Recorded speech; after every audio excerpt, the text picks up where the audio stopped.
Good morning, good afternoon, good evening, however you found me. Just thank you for joining me today as we are sewing together Simplicity pattern 1590. It's a 1940s blouse and it's wonderful. This pattern is pretty simple. There are 5 pattern pieces with 1 buttonhole guide. The first thing I do is as I cut out the fabric, I used pinking shears, but I cut out my fabric. And then I also cut out the interfacing, attach the interfacing to the facing pieces, and then I sew up the darts. And when I sew up the darts, I start from the edge of the fabric and I go inside to the point, and then I tie off the point. I do not backstitch there. When you backstitch, it will cause more of a pointed dart, which is not the effect I want. So I tie them off. Now at this point, I am serging all of the pieces, every single side. This probably takes the longest because it's as if you're cutting out the fabric, but you want to make sure you are finishing those pieces as well as you like. I prefer the serged way.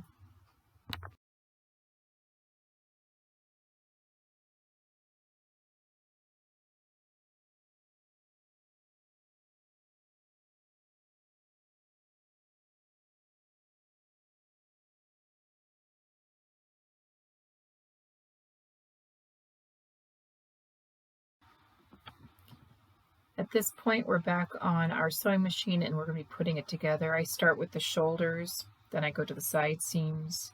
The peplum comes in 2 pieces, so you want to join them in the back.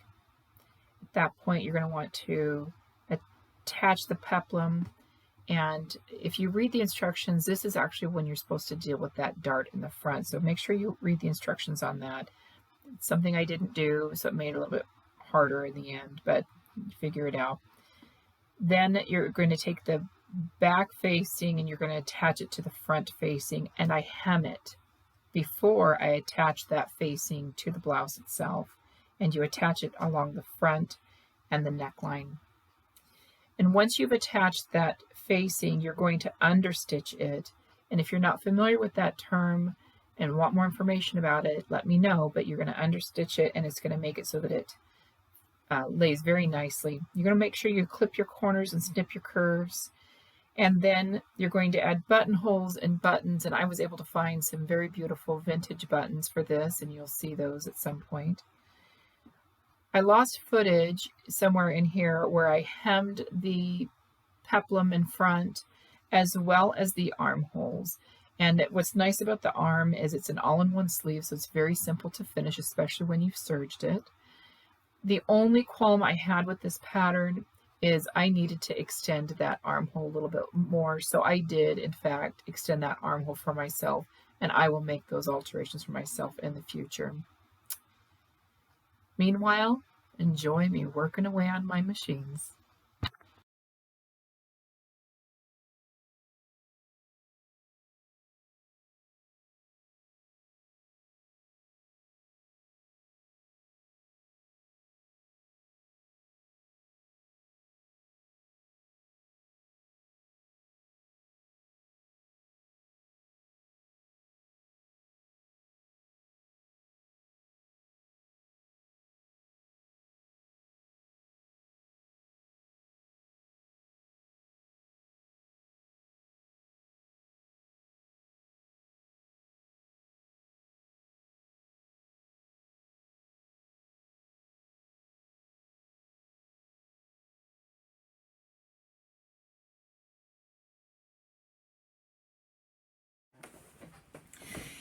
Well, thank you for joining me today as I went on an adventure with this pattern. Sorry, I'm going to pull this back out.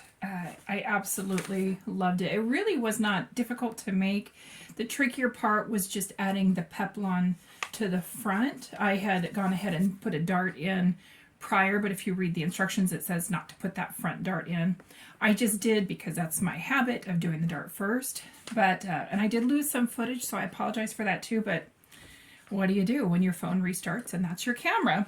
So I want to make this again. I made this according to my size, which again, according to the measurements on here, is a 24. So that's what I did. And because I'm not a true hourglass, It is snug in the waist. So if I continue to be this size next time I make it, I will definitely make those changes, but I really wanted to see what this looked like true to size. So standing up, I feel confident and great, but once you sit down, you know how you kind of get that buckling, and so you just kind of keep pulling the shirt down, and then your buttons might, you know, come out a little bit. And I actually found some really fun vintage buttons to put on this. So I love this fabric. I actually bought this fabric probably 20 years ago, and I made myself an Easter dress. I don't know where that dress is now, but I still had some fabric, and it was just so neat. And my daughter, she says, "Mom, I love that fabric." And I was like, "Actually, I made a dress for myself when you were little out of this." And she was shocked that I still had it, and it was still in such great condition. But I just love it. It's a very soft fabric. And I love how it has the apricot and it goes into, you know, that aqua blue. So in fact, I even bought these earrings to go with it, and they are butterflies, and it's a blue and peach color. It's just fun. So I had lots of fun putting it together. Boy, my eyeshadow looks really dark. It's funny when you go from light in the house into some natural light and see what it all looks like. So maybe I'll tone that down a bit. But I do have plans of making this blouse again, but in a different style, and doing the B instead of the A. So the A is what I did with, this is the A here. B has a collar and it has a tie back. So I have some more fabric that I love. I'm not sure if I'm going to stay with the pink. This is a pink, this is a peachy color. This is a pink with gold outlined roses. Then I've got this fun red and white polka dot. And I also have this really fun black and white gingham. So I'm not exactly sure which one I'm going to use for that next top, but I am probably going to make a few more of these just because they're going to be great for the summer. I don't know, maybe I'll do a wrap-up video, all the things I made. Who knows? But if you're enjoying these videos, please like and subscribe, and give me some comments. I love responding to them. I love hearing from you. All right, so join me next week. We're going to make oatmeal bread. Boy, I haven't made that in a little while. Oh, that's so good. Of course, with oatmeal bread, you need Irish butter. I better get that on the shopping list.